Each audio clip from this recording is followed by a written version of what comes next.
Ai, ai.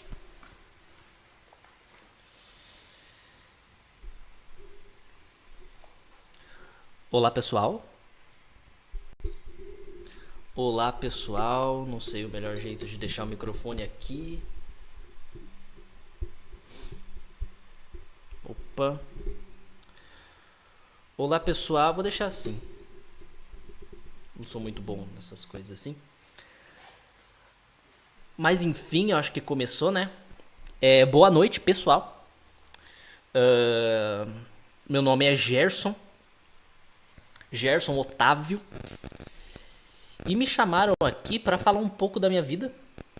Tá? Agradeço aí o convite, né? Pra empresa que me contratou.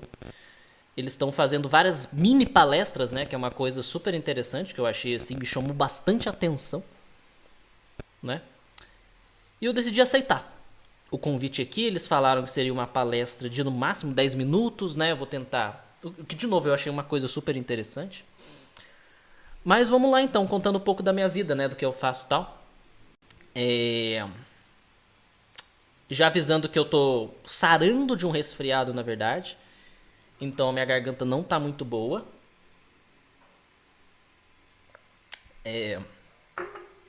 Talvez eu canse um pouco na hora de falar. Eu tô até de pausa na minha carreira nesse momento, assim, porque realmente foi um resfriado meio bravo, mas vamos lá. Então, como eu tava dizendo, meu nome é Gerson, Gerson Otávio. Eu sou cantor de ópera. Eu sou cantor de ópera, não sei se vocês conhecem tantos cantores de ópera assim. Mas, gente, eu sou cantor de ópera há 30 anos já. Eu sou cantor de ópera há 30 anos.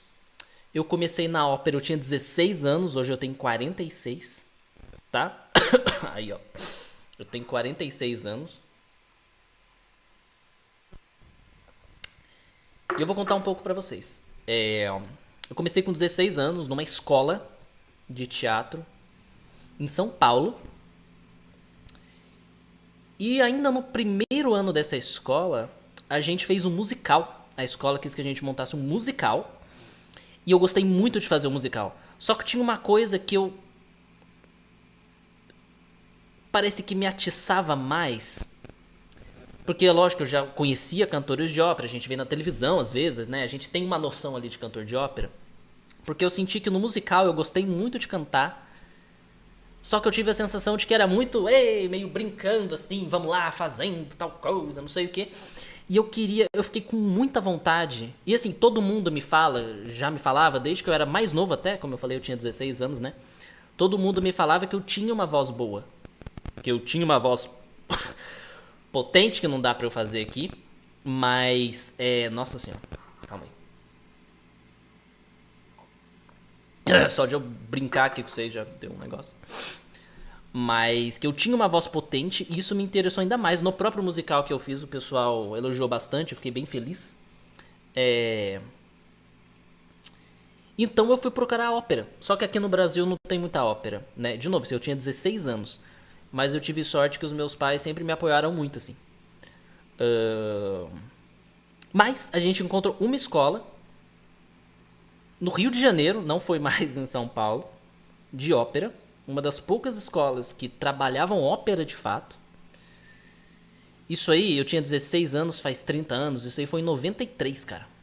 Não, 92, 93 mais ou menos. Faz bastante tempo. Eu entrei pra essa escola, estudei lá por 2 anos. Eu fiz 2 peças lá, 2 óperas, né? E de lá eu deslanchei. De lá pra frente eu deslanchei. O pessoal continuou me elogiando bastante. A minha altura não é muito alta, mas isso é uma coisa interessante, né? Às vezes a gente pode ter a noção de que um cantor de ópera precisa ser grande, não sei o quê. Não precisa ser grande nada. Vai muito da fisionomia da pessoa mesmo, de treinamento também. Não é porque uma pessoa tem uma voz boa que ela vai não precisar treinar. Pessoa que tem voz boa e não treina vai ficar muda, assim, vai desgastar tudo aqui dentro dela. Então ela precisa treinar. Precisa ter bastante treinamento. Da mesma forma que no teatro. Porque assim, ópera e teatro são irmãos. Mas não são a mesma coisa. Isso é muito interessante vocês falarem. É vocês saberem. Desculpa. Mas é lógico que eu já fiz outras peças também, eu não fiz só ópera, né? Eu já fiz outros tipos de espetáculo, né? Que não só ópera. Eu fiz teatro mesmo, eu fiz peças mais dramáticas e tal. Mas o que eu mais gosto é ópera. E se for pra eu dar uma dica, talvez, porque não é pra eu me estender muito aqui, mas se for pra eu dar uma dica pra quem quer começar nisso, não pensem muito, não fiquem comparando muito a voz de vocês com a voz dos outros ou com a voz que vocês de cantores que vocês conhecem. Ah, minha voz é um lixo comparado. Você não sabe. Às vezes a gente tem uma ideia muito equivocada do que é uma voz adequada para ópera, por exemplo. Uma pessoa ela pode ser super desafinada,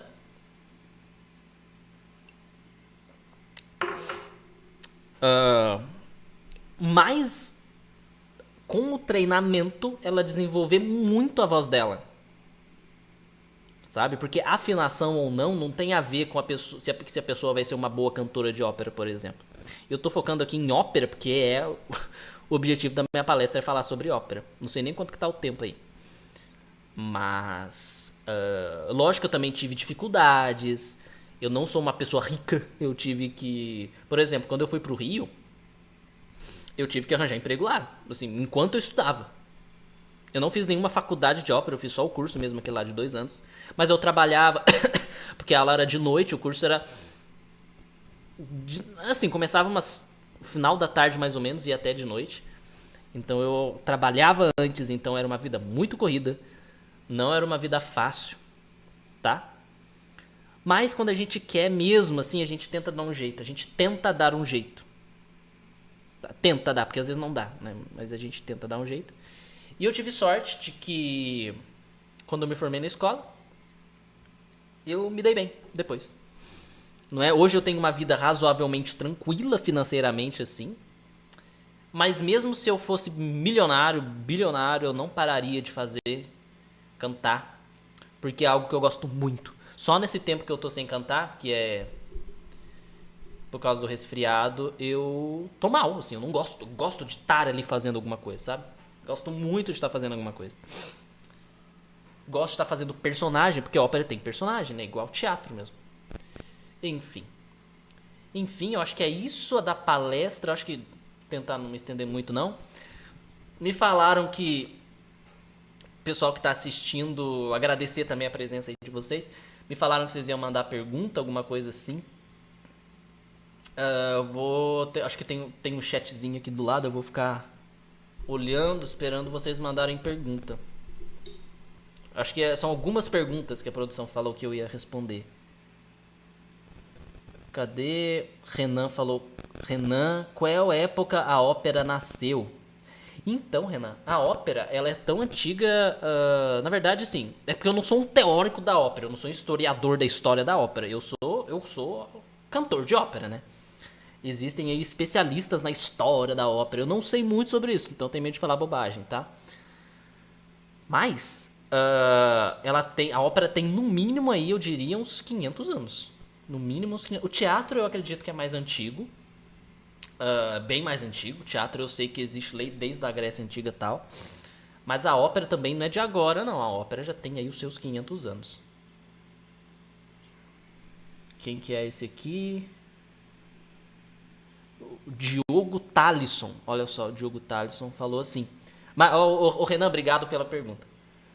O Diogo Talisson falou assim: você tem algum ritual para cuidar da voz? Tenho. Mas também não é aquela coisa meio mística que o pessoal fica fazendo, às vezes, tendo umas ideias assim. Eu não tenho nenhum. Por exemplo, eu aqueço a voz antes de qualquer apresentação, que é muito importante. E o que é aquecer a voz? Não é botar um fogo aqui na garganta, não. É aquecer a voz, é você testar a sua voz antes, basicamente. Testar a voz para encontrar ali o timbre adequado e tal. Olha eu forçando, eu não posso ficar forçando. Meu médico vai me xingar. Mas, ficar me forçando e ficar testando a voz antes das apresentações, né? E em casa mesmo. Em casa mesmo, eu brinco com a minha voz, digamos assim, né? Eu fico fazendo umas gracinhas, fazendo tal. me divertindo, digamos. Eu não tenho nenhum ritual assim, tipo, hoje das 2 às 4 eu vou ficar fazendo exercício pra voz. Não. Isso aí eu acho meio balela, assim. E às vezes eu tenho a sensação de que o pessoal às vezes cria esses rituais, né? Se for pra usar essa palavra como você usou, Joe. Mais pra tentar deixar o negócio mais sério, assim, mas que às vezes mais atrapalha do que ajuda, sabe? Então acho que é treinar, assim, pra quem tá começando, talvez, ter aula, treinar bastante. E em casa não precisa ficar fazendo exercício atrás de exercício. Brinca assim, faz o que tem vontade ali com a sua voz. Acho que seria isso. Eu não tenho nenhum ritual específico, não. Não sei quantas perguntas que teria pra responder que a produção... A produção não me deu um número exato de quantas pessoas iam perguntar e tal. Mas seria algo talvez mais não sei quanto tempo duraria. Pior que não tem como eu falar com a produção agora, não sei.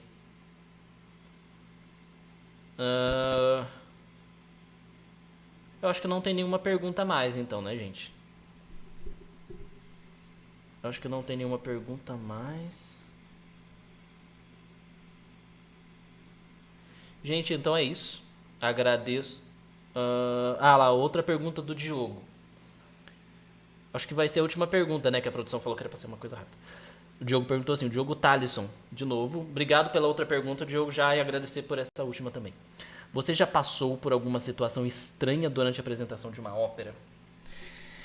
Ótima pergunta, Diogo. Ótima pergunta, porque assim, eu tenho 46 anos já, eu tô há 30 anos nessa carreira, né? Nessa estrada, digamos assim. E assim, acho que o que hoje? Eu já fiz umas 200 peças diferentes. 200 peças. Isso aí, eu já fiz umas mais... Sei lá, se eu fiz 200 peças, eu já devo ter feito umas 2.000 apresentações na minha vida. Então é claro que alguma coisa acaba acontecendo durante esse tempo, né? E uma coisa muito engraçada que aconteceu uma vez, muito interessante, porque assim, tem muita semelhança com o teatro, igual eu falei, né? Então, a gente acaba atuando também, igual no teatro, lógico. O que aconteceu uma vez foi que no meio de uma cena em que eu tava contracenando com outro ator cantor. Calma aí, gente, que eu acho que eu vou espirrar. Esse resfriado tá sarando, mas tá difícil. Calma aí. Ou não, acho que tá passando a vontade de espirrar. Tá. O ator que eu tava contracenando, que também era um ótimo cantor, é um ótimo cantor, que ele não morreu ainda, né? Até mais experiente do que eu, a voz dele começou a falhar no meio da cena. A voz dele começou a não sair no meio da cena. E a gente tem que improvisar nessas horas, não dá pra ficar... fingir que não tá acontecendo, que senão fica falso. Pra quem tá vendo, né, quem tá assistindo o espetáculo. Eu tive que improvisar improvisar uma situação, perguntar tipo, nossa, mas por que a sua voz tá assim? Descansa, senta, e quase virou uma outra cena. Sabe? Até o final da cena que ia ser de um jeito, que era uma cena de briga. Até o final da cena que ia ser de um jeito, acho que naquela cena era eu expulsando ele de casa, não lembro, alguma coisa assim, faz tempo. No final da cena, o personagem dele desmaiou, aconteceu alguma coisa assim, por causa da voz, e a cena acabou dessa forma. Então talvez essa tenha sido um exemplo de uma situação estranha aí que o Diogo perguntou. Gente, olha só, meu nariz tá resfriadinho chato. Acho que as perguntas... o Renan tá fazendo uma pergunta pro Diogo ali, né? Mas eu acho que é isso então, né, gente? Agradeço aí a produção por ter me chamado pra fazer essas mini palestras, eu achei muito interessante. Porque assim, eu já dei várias outras palestras, mas as palestras tipo 1 hora, falando muita coisa, depois uma super discussão. Então, eu agradeço aí em vocês, agradeço a produção, tá? Espero que me convidem mais vezes também, foi ótimo. tá? Foi ótimo estar aqui com vocês. E espero que eu tenha, sei lá, feito alguém aí começar talvez a gostar de ópera, se interessar, porque realmente é uma coisa muito legal, tá, gente? Enfim, eu não me vejo não fazendo isso na minha vida. Só tomar cuidado com a própria garganta, né? Pra não se machucar também, porque voz machuca também. Tá, gente? Então, agradecer de novo aí a produção. É isso. Tchau, tchau aí, gente.